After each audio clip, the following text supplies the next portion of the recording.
ko para layuan niya na ako dahil naiilang na ako ng sobra. Hana? Ramdam ko ang init ng hinaya niya habang binubulong niya sa akin ang pangalan ko. Sir, matutulog na ako. Are you rejecting me? Napakunot noon naman ako sa tanong niyang iyon sa akin. Nanliligaw ba siya? Sarap talaga nilang pag-untuging dalawa ni Val. Hindi pa nga ako nagsasalita kung pumapayag ba ako sa kung ano bang sinasabi niya. Wala akong sinasabi na, so it means you're not rejecting me? I am not rejecting you, ay hindi ka nga nanliligaw. Napakunot noo siya sa akin na tila namang hapa talaga sa mga sinabi ko. What? Do you mean I have to court you? Ewan ko sa'yo. Kung inaakala mo kapag attracted ka sa isang tao, sa'yo na siya agad nagkakamali ka, Dr. Mondragon? Sang lupalop ka ba ng galing at hindi mo alam yan? Wala ba siyang alam sa salitang ligaw? Never ako nanligaw sa mga babae. They come on me, confess their feelings. We date, we fling, but I did not take it seriously. Dating someone is just a game for me. Love doesn't exist on me. Napaiwas ako ng tingin dahil sa huling sinabi niya. Ngayon alam ko nang gagawin niya rin akong laruan. Ganun ba? Bitawan mo ako at matutulog na ako? Shut up first. Dating someone is just a game for me. Love doesn't exist on me until I met you. Everything has changed, Spring Beauty, so tell me, ano bang dapat kong gawin? Wala kang dapat gawin. Kausapin mo sarili mo, baka magkaintindihan kayo. Nagulat ako na mabilis niyang hinapit ang bewang ko. Pinahid niya ako at pinaupo sa bedside table. You're not afraid of me anymore. Tumatapang ka na? Kung makipag-usap ka kay Val, daig mo pang hindi makabasag ng plato, tapos sa akin binabara mo ako? Magkasalubong ang kilay niyang sabi. Di ko alam kung bakit di ako nakaramdam ng takot sa kanya. Hindi naman sa naniniwala ko sa mga sinasabi niyang attracted siya sa akin, pero naaaliw ako sa gwapo niyang mukha. Ang mga mata niyang nakakatunaw kapag nakatitig sa akin. Mga labi niyang lagi kong napapanaginipan. Pero ayoko magpadala sa nararamdaman ko dahil ako rin ang matatalo sa huli. Dahil susundin ko pa rin ang lahat ng pinaplano ko kahit pa masaktan ako sa huli. Why aren't you answering?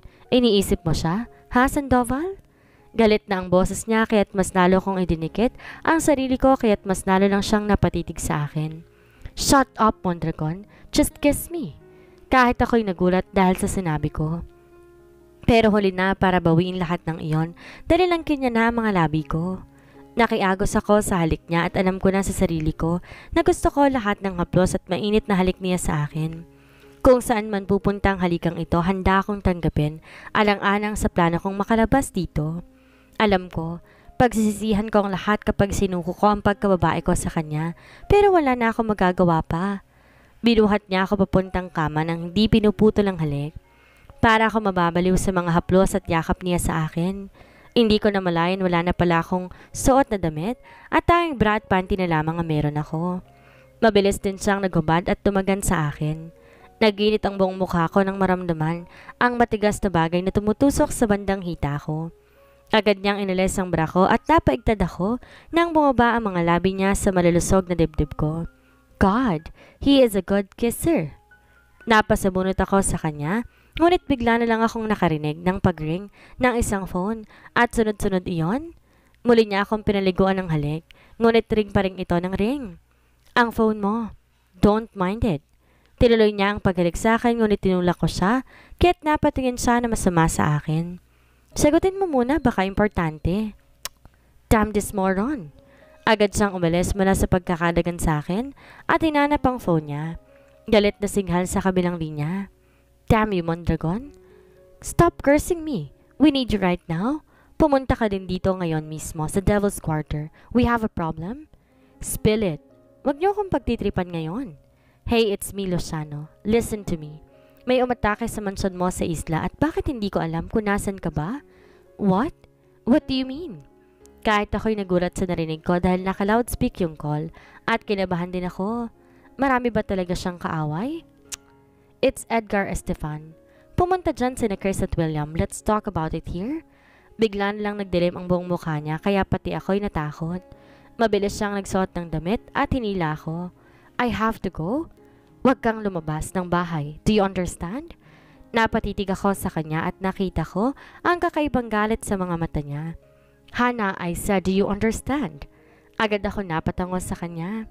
Mga alis na siya ngunit tinila ko siya sa braso. Mag-ingat ka.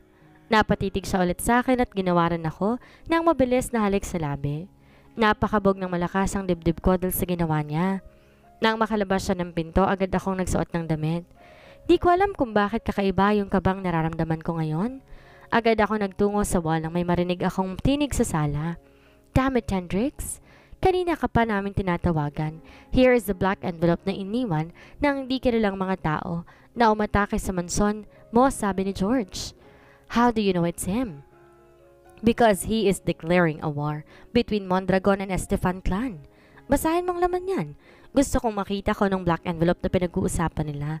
Ngunit natatakot ako. Saglit na tumahimik sa kabilang wall pero hindi pa rin ako umaalis. He attacked your mansion. Akala niya kasi nandoon ka. Dumiretso si George sa quarters dahil hindi kanya makontakt at si Lee ang tinawagan niya dahil nga kami lang din naman ang nakakaalam ng hidden house mo na ito. Sugatan ng 6 na kabantay doon at kanina ka pa namin tinatawagan? Damn him! What does he need from me? Man, remember the 3 years old little girl that you're talking about na magkasyoso pa sila ng dad mo? Yeah, his first daughter na laging nasa mansyon dati nang di pa sila nagkakasiraan ni dad? And that little girl disappeared on my 9th birthday dahil umattend pa siya sa birthday party ko kasama ng mommy niya na kaibigan din ni mom. At si dad ang tinuturo niyang nag-kidnap sa anak niya dahil daw sa alitan nila sa business, but it's not true. I thought it was a false accusation para masira niya si dad, pero tuluyan nang nawala ang anak niya. Habang nakatago sa isang wall, napaisip ako na kung magulo ang buhay naming mahihirap, mas magulo pala ang buhay ng mayayaman. Pinapatay ang mga inosenteng tao dahil lang sa business? Is that the reason why he attacked my manson? And look, wala na si dad at napatunayan na sa court 21 years ago na hindi si dad ang nag-kidnap sa anak niya. Gago ba siya? That's why we called you, man. Sa devil's quarter na natin yan. Agad kaming kumilos and we hired a private investigator for this case. Pero bago kami nakarating dito, may tumawag sa akin and the only information he told me is about that girl. Biglang huminang usapan nila, kaya hindi ko na masyadong marinig. What did he say? The first daughter of Estefan is still alive. Kinidnap siya ng sarili nitong yaya. We have to go, man, and resolve this case dahil baka ikaw naman ang lalabas sa kidnapper kapag napatunayan ito. Yun na ang huling usapan na narinig ko. Napaka-mysterious ng pamilya nila. Marami silang ginagawang kasamaan at hindi ko alam kung bakit napunta pa ako dito. Una siyang tinuturo na pumatay kay Doc Amanda at may kidnapper na nangyari.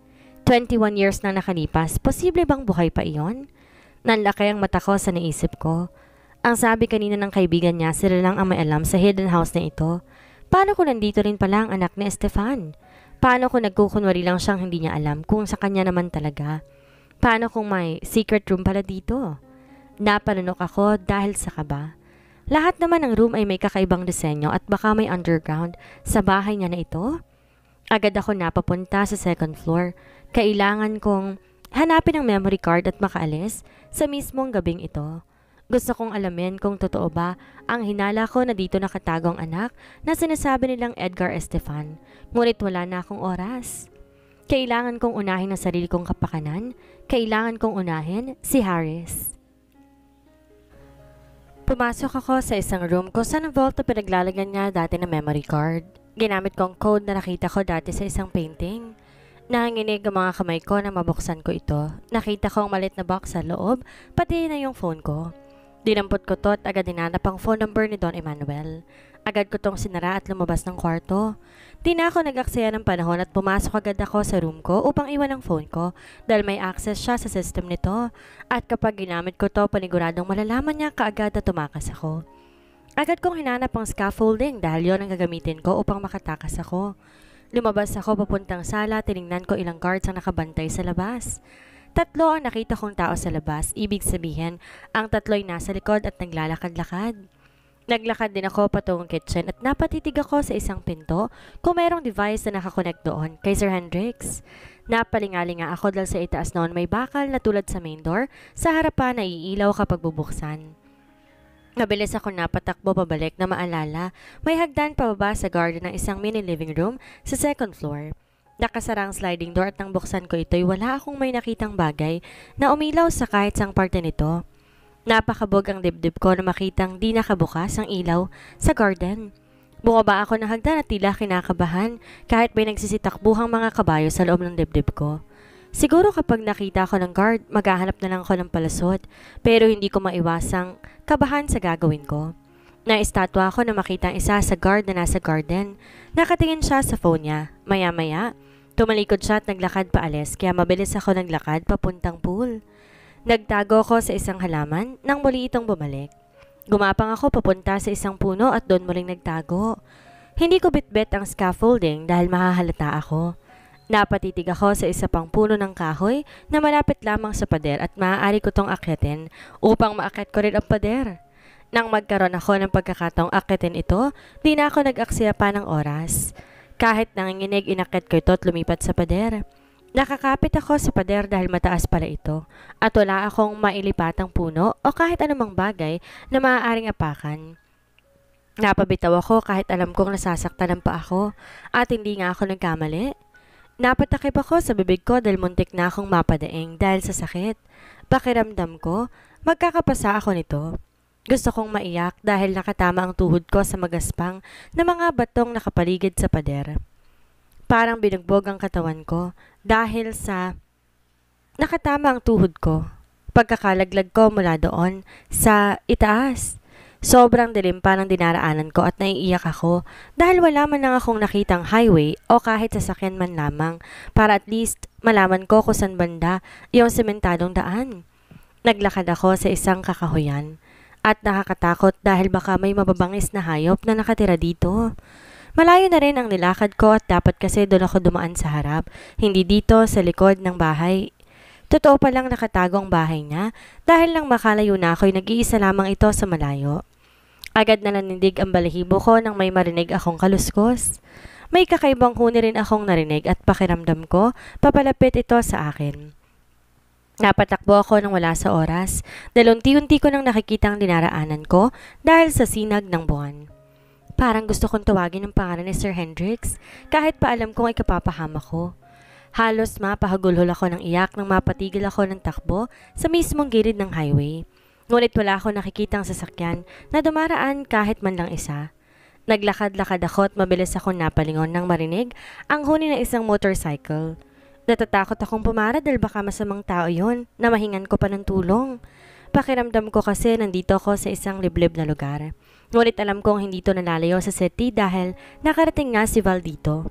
Gusto ko siyang tawagan at tingnan ngunit wala man lang akong phone. Hindi ko ma-imagine ang madilim na kakahuyang dinaanan ko bago nakarating dito. Kahit masakit ang paa, mabilis ako naglakad na makita ang kabilang daan. Para tong crossing highway at maraming sasakyan ang dumaraan kaysa rito at patungong city na yata ayon. Pumara ako sa dumaraang sasakyan ngunit hindi man lang ako pinapansin. Naiiyak na ako dahil wala ako makitang kahit isang building. Meron ako nakita ngunit sobrang liit na dahil sa sobrang layo.